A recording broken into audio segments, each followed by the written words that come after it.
Bonjour à tous dans cette vidéo. Donc dans cette vidéo, nous allons voir ensemble tout ce qu'il y a à savoir pour nommer des molécules. Alors en 10 minutes, vous saurez notamment tout ce qu'il y a à savoir pour la nomenclature en chimie, pour votre cours de première, de terminale et particulièrement pour réussir votre bac de chimie. Donc si vous êtes dans ce cas-là et que vous êtes un petit peu perdu, un petit peu largué, que vous vous souvenez pas tout à fait de ce que vous avez vu en première, ou alors que vous êtes en plein dedans et que vous voulez vraiment consolider vos bases, cette vidéo elle est spécialement faite pour vous. Donc à la fin de la vidéo, vous saurez en particulier, par exemple, trouver tout seul le nom des deux molécules que vous avez sous les yeux, donc avec une méthode de A à Z que je vais vous lister. Donc c'est parti. Cette vidéo peut également vous être utile si vous êtes après le bac et que vous voulez faire un rappel. Donc on est parti. Donc la vidéo va s'articuler en deux parties d'environ 5 minutes. Donc la première partie, ça va être du cours, donc il n'y a pas d'exemple. Si vous voulez directement passer aux exemples, allez à peu près à la moitié de la vidéo. Je vous le déconseille, parce que vraiment, voilà, c'est 5 minutes de votre vie et là vous serez sûr d'avoir tout sous les yeux. Et à mon avis, c'est pas du luxe, puisqu'il y a une grande partie des cours qui sont assez mal faits en général là-dessus et qui ne listent pas en fait toutes les étapes qu'il y a à vérifier pour nommer une molécule. Donc c'est parti. Première étape, on va devoir repérer le groupe principal et les groupes secondaires. Alors, dans chaque étape, il peut y en avoir ou il peut ne pas y en avoir.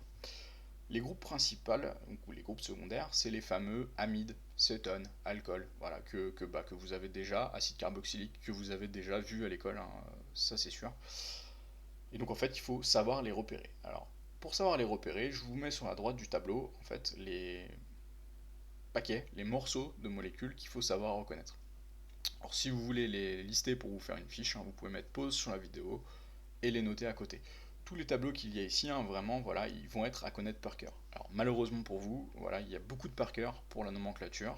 Moi, je peux juste vous aider à savoir ce qu'il y a à connaître par cœur, mais vous devrez l'apprendre.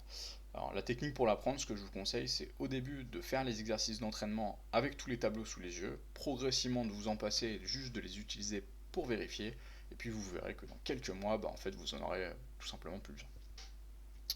Donc dans les paquets de molécules qu'on a sur la droite, par exemple pour l'aldéhyde, on a R, une double liaison avec un oxygène et avec un hydrogène. Le R, c'est ce qu'on appelle un radical, donc en fait ça peut être n'importe quoi. Alors le plus simple, c'est que ce soit un autre hydrogène, mais ça peut être un carbone avec des hydrogènes, plusieurs carbones, voilà, c'est n'importe quoi. Dès le moment que vous repérez ça avec R qui peut être n'importe quoi, vous avez une aldéhyde. Donc étape 1, on repère le groupe principal et les groupes secondaires. Étape 2, on repère les liaisons doubles et triples, donc ce qu'on appelle aussi les insaturations. Donc si on n'a pas, on aura N dans la molécule, donc par exemple du butane. S'il y a une double liaison carbone-carbone, on aura N, par exemple du butène. Et s'il y a une triple liaison, alors c'est assez rare en général, c'est vraiment qu'on veut vous embêter si on fait ça, en tout cas au lycée, dans ce cas-là c'est du IN. Chaîne carbonée principale, donc on repère la chaîne carbonée principale en vérifiant que ça soit la plus longue chaîne, donc, comportant donc le plus d'atomes de carbone, qui inclut la fonction principale, d'où l'intérêt d'avoir fait ça en étape 1, et le maximum d'insaturation. Donc là, il y a le fameux tableau que vous avez sûrement vu en cours, donc avec le méthane, éthane, propane, butane, pentane, hexane, heptane, octane, etc. Donc si vous vous posez la question, est-ce que j'ai à le connaître par cœur jusqu'à 10, c'est peut-être un peu du luxe. Jusqu'à 6, c'est indispensable, c'est sûr et certain qu'il faut le connaître. Jusqu'à 8, c'est recommandé. Étape 4, donc on repère les chaînes secondaires. Donc on va repérer ce qu'on appelle les chaînes secondaires ou les ramifications. Les deux mots peuvent être utilisés et on va ajouter à la fin les suffixes il. Donc je vous ai mis un petit exemple ici pour vraiment bien comprendre. Par exemple, on a là une ramification de 1 carbone entouré en rouge sur notre molécule.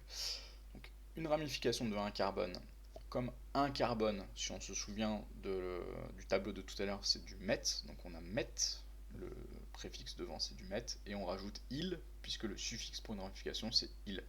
Donc la ramification s'appelle du méthyle. La ramification de 1 carbone, c'est du méthyle. Deux ramifications de 2 carbones, alors, une ramification de 2 carbones, on se souvient du tableau de tout à l'heure, méthane, et, donc le deuxième c'est et avec 2 carbones, donc là on a de l'éthyle, il, parce que c'est toujours une ramification, et on rajoute devant du di pour dire qu'il y a 2 ramifications sur la molécule. Si on avait eu 3 ramifications sur la molécule identique, on aurait eu du triéthyle, etc. Alors bon, si on va vraiment jusqu'à 4 ou 5 ou au-delà, c'est vraiment que vous commencez à avoir une molécule très compliquée, bah, je vous le souhaite pas. En général, on aura du di ou du tri, vraiment maximum. Étape 5, on numérote. Donc on numérote en respectant le petit scénario que je vous ai mis sur la droite. Donc on doit numéroter de telle sorte que la fonction principale elle ait le plus petit numéro possible. Alors dans mon exemple, hein, on commence avec la fonction principale qui est ici, qui a le numéro 1, et puis on numérote après à la suite. Alors, attention, il manque le 5, hein, là normalement on a un cinquième atome de carbone, mais c'est pas très grave pour l'exemple, l'erreur est pas très grave.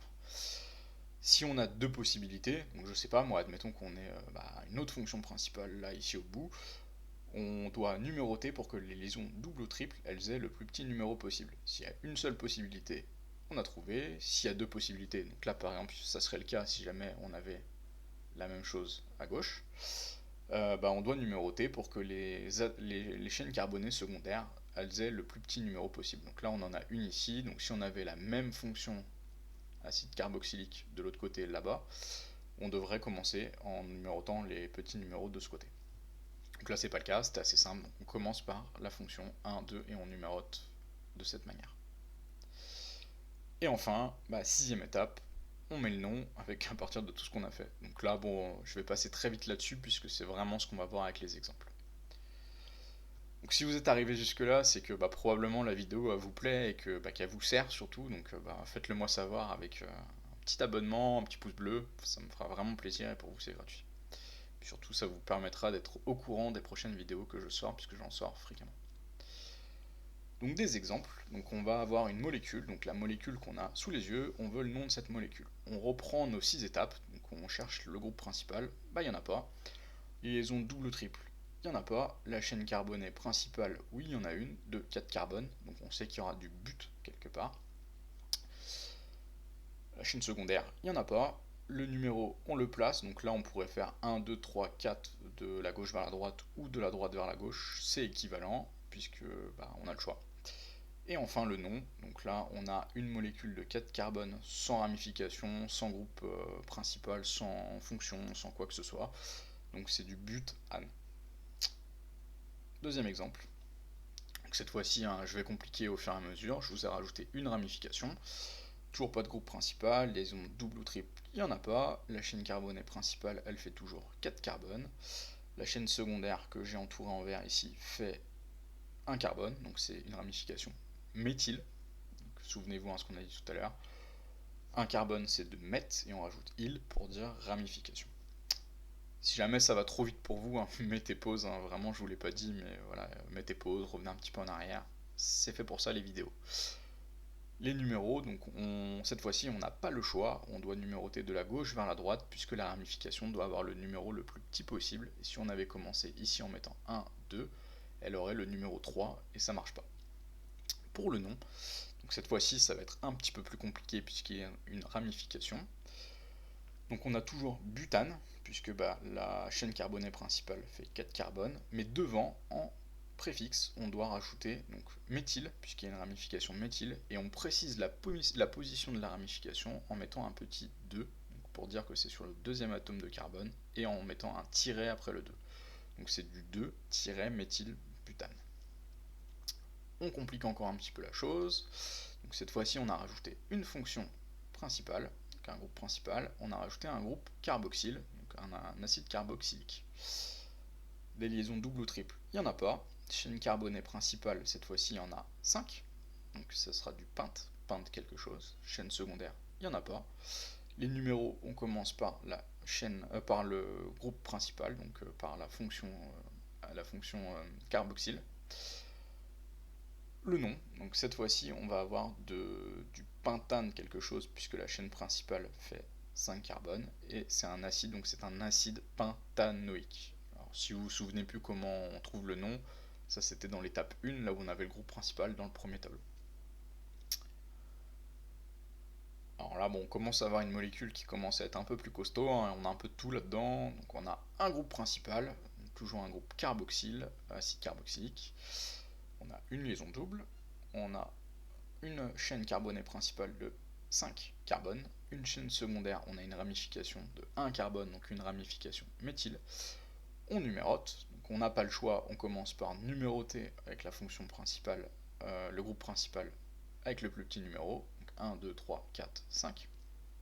Et le nom, alors je vous ai dit, hein, là le nom il va être un peu plus costaud, hein, forcément. Hein. Donc on va avoir donc, de l'acide en violet, forcément, puisqu'on on a une fonction acide. On va terminer par oïque, puisque quand on a un acide, ça commence par acide et ça termine par oïque. On va avoir du pente, puisque c'est 5 carbones, sur la chaîne carbonée principale. On précise en suffixe après le pente la position de la double liaison, donc elle est en position numéro 2 sur le deuxième atome de carbone. On précise pente-2- et après on précise EN pour dire, comme je vous disais tout à l'heure, il y a une double liaison, donc c'est EN. On aurait eu une triple liaison, ça aurait été -in avec un Y. Et on met en préfixe donc la position de la ramification méthyle, et donc on a de l'acide 4-méthyle pente-2-énoïque. Alors ça peut vous sembler sûrement très compliqué comme ça à première vue, mais si vous le refaites, refaites-le hein, vraiment 2-3 fois tout seul, et vous verrez que ça va rentrer. Et enfin la dernière, donc on a cette fois-ci deux fonctions. Donc on a embêté, là on a un groupe acide carboxylique et on a un groupe hydroxyle, un groupe alcool.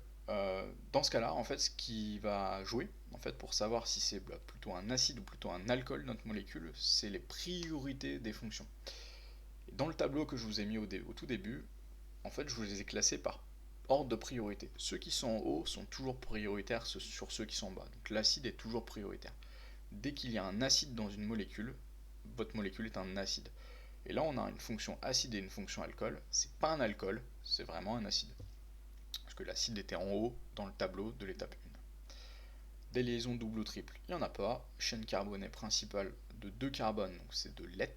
Chaîne secondaire, il n'y en a pas. Les numéros, on les place, 1, 2.